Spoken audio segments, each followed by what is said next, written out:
Video में हम DSSB TGT social science PYQ series में जो नवंबर 2025 में एग्जामिनेशन हुए थे उसका डिसिप्लिन 4 हम आज कवर करेंगे।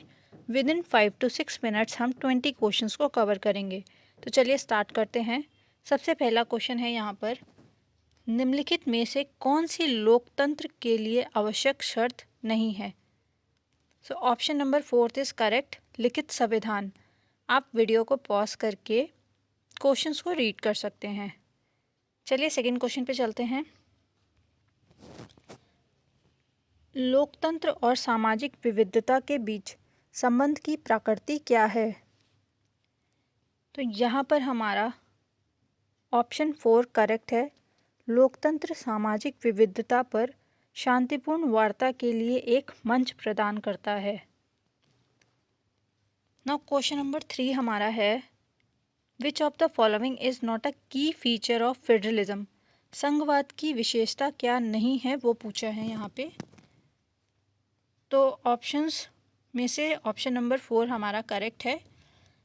Central government possesses all authority. Federalism में पावर का डिवीजन होता है, इस वजह से ये क्वेश्चन का जो ऑप्शन 4 है वो करेक्ट है। यहाँ पर सारी अथॉरिटी केंद्र सरकार के पास नहीं होती। नाउ क्वेश्चन नंबर 4 इज, संविधान के अनुच्छेद 3 के अनुसार किसी राज्य की सीमाओं में परिवर्तन करने के लिए विधेयक को राष्ट्रपति की पूर्व अनुशंसा की आवश्यकता होती है, जिसे डैश के लिए संबंधित राज्य विधानमंडलों को विधेयक भेजना होता है। तो यहाँ पर हमारा ऑप्शन 2 करेक्ट है, एक निर्दिष्ट समय के भीतर अपने विचार व्यक्त करने। क्वेश्चन नंबर 5 पे चलते हैं अब।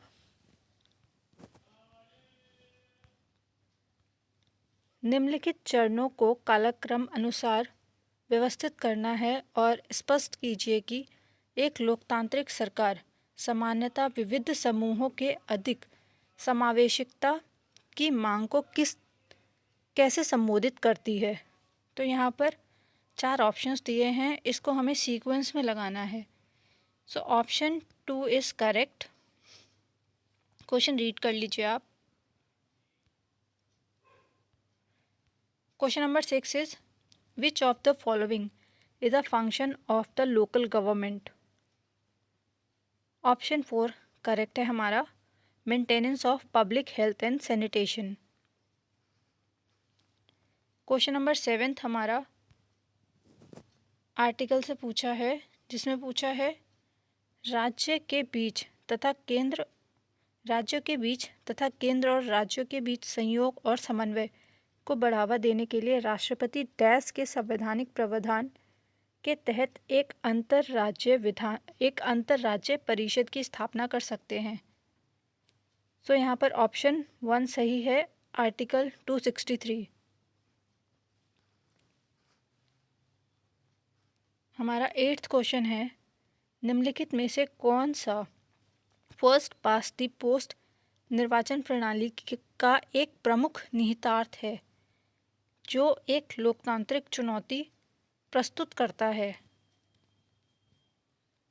ऑप्शन फर्स्ट करेक्ट है। इसका परिणाम अक्सर यह होता है कि वोट शेयर सीट शेयर को प्रतिबिंबित नहीं करता। पॉलिटिकल साइंस के क्वेश्चंस थोड़े लेंदी आए थे इसमें। चलिए 9th क्वेश्चन पे चलते हैं। Which of the following is not among the 6 recognised national party in India as per notification of the Election Commission of India issued in 2023? तो 3 ऑप्शंस में हमारी नेशनल पॉलिटिकल पार्टीज़ हैं। जो 4th ऑप्शन है हमारा इंडियन नेशनल लोकदल, ये national party में नहीं आती। यहाँ पर हमसे पूछा है 10th क्वेश्चन में, through which constitutional amendment was the voting age reduce from 21 years to 18 years in India? Option first is correct, 61st amendment, जो कि 1988 में हुआ था। 11th question is, what is the primary benefit of a federal system of power sharing? Option 1 is correct. It ensures that no single level of government holds excessive power. Federalism से 2 question हो गए हमारे. Party system से भी second question है ये. Which of the following factors or characteristics is the most likely to lead the fragmentation of political parties in a multi-party system? So option second is correct. Increasing demands for representation from diverse social group. 13th question is, how do political parties enhance the effectiveness and accountability of representative democracy in India? यहाँ हमारा option 4 correct है.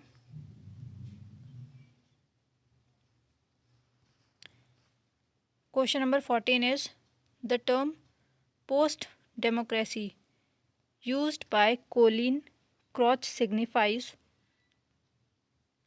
Option second is correct.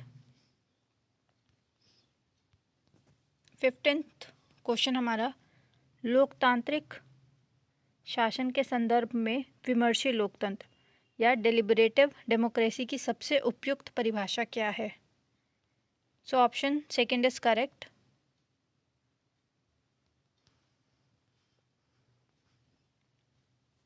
Option number question 16 है हमारा, भारतीय संविधान का कौन सा अनुच्छेद ग्राम सभा की स्थापना को अनिवार्य करता है?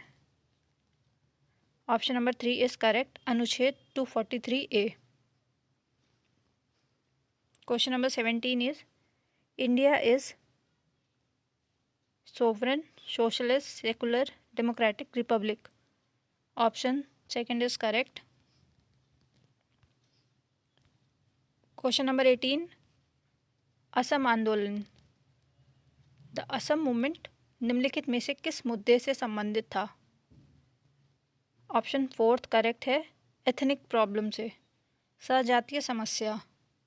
ये 12th क्लास की पॉलिटिकल साइंस का चैप्टर में है ये क्वेश्चन.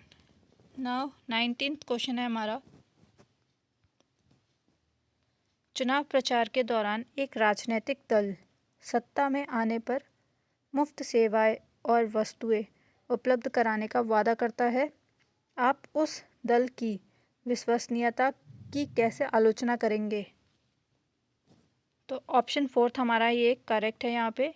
इसके पिछले प्रदर्शन का मूल्यांकन करके और या व्यवहार्य वादों द्वारा.